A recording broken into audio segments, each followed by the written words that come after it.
जनजातीय क्षेत्रीय विकास मंत्री बाबूलाल खराड़ी ने कहा कि आदिवासी लोगों को प्रलोभन और झूठे चमत्कार दिखाकर धर्म परिवर्तन कराया जा रहा है। डीडी न्यूज से खास बातचीत में उन्होंने कहा कि आदिवासी प्रकृति की पूजा करते हैं और हिंदू सनातन धर्म भी प्रकृति की पूजा में विश्वास करता है। इस समय में मौजूद है प्रदेश के जनजाति मंत्री बाबूलाल खराड़ी जी और उनसे विशेष बातचीत करते हैं।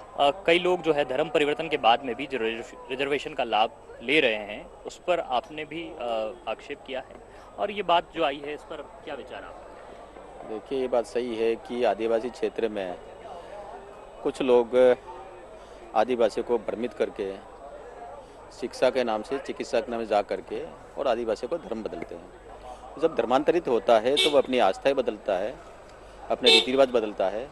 जब आदिवासी अपनी रीति रिवाज और आस्थाएं बदलता है तो वह आदिवासी रहता नहीं है। और इसी बड़ी संख्या है जो आरक्षण का लाभ भी ले रहे हैं, जबकि वो आदिवासी नहीं रहा। और आदिवासी नहीं रहा तो आरक्षण का लाभ नहीं मिलना चाहिए। लंबे समय से काफ़ी संगठन इसकी मांग भी कर रहे हैं कि उनका डीलिस्टिंग होना चाहिए।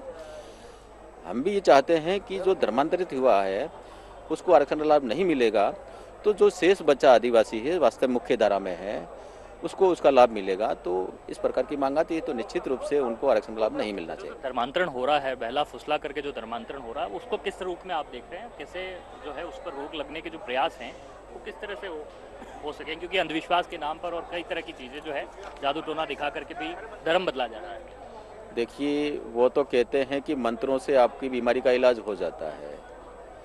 अगर मंत्रों से इलाज हो जाता तो ये बड़े बड़े हॉस्पिटल सरकार ने क्यों खोले? ये हॉस्पिटल बंद होना चाहिए, मंत्र उच्चारण करके ही हम ठीक हो जाते। लेकिन वैसा है नहीं है। वो उन भोले भाले लोगों को भ्रमित करके और उनकी आस्थाएं बदलते हैं और आस्थाएं बदलने के बाद में अपने रीति रिवाज बदलता है तो आदिवासी नहीं रहा, उसको आरक्षण लाभ नहीं मिलना चाहिए क्योंकि वो अलग धर्म में चला गया, उसने धर्म बदल दिया तो आदिवासी रहा नहीं। और ऐसे लोगों को आरक्षण का लाभ न मिले ऐसा हम बार बार कह रहे हैं। और हमारे कई अन्य संगठनों में इस प्रकार के कई ज्ञापन दिए हैं कि भाई जो धर्मांतरित हो गया है वो आदिवासी हट गया, उसका आरक्षण लाभ नहीं मिले तो निश्चित रूप से सरकार भी इस पर विचार करेगी। कुछ राजनीतिक दलों में जो ऐसे लोग हैं अपनी राजनीति चमकाने के लिए ये भी कहते हैं कि आदिवासी हिंदू नहीं है। इस मसले को लेकर के आपका क्या विचार रहा? देखिए, सही है कि कुछ लोग अपनी राजनीति चमकाने के लिए अलग अलग प्रकार की भाषा का इस्तेमाल करते हैं। आदिवासी हिंदू नहीं है, वो किस एंगल से आदिवासी हिंदू नहीं कहते हैं? वो तो 2 रुपया हैं।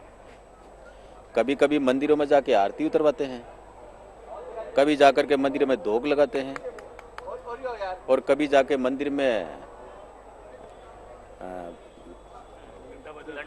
दंडवत करते हैं।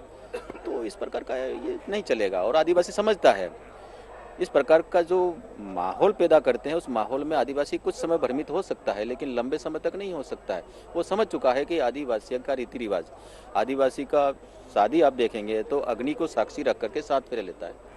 ये हिंदू विवाह में है। मतलब प्रकृति पूजा के साथ सनातन प्रकृति पूजक हिंदू है।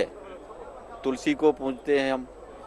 हिंदू रीति रिवाज में तुलसी की पूजा की जाती है। तुलसी की पूजा इसलिए की जाती है कि तुलसी से सारी बीमारियां हमारी खत्म होती है, वो औषधीय गुण है। इसलिए हमारे वैदिक काल से तुलसी की पूजा होती है, इसलिए पूजा होती है।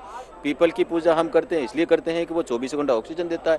कहीं न कहीं प्रकृति से ये कुछ न कुछ चीज़ें हमारे उस जमाने के महापुरुषों ने ये निकाला है, इसके कारण उसकी पूजा होती है। वो आदिवासी करता है तो आदिवासी सनातनी है।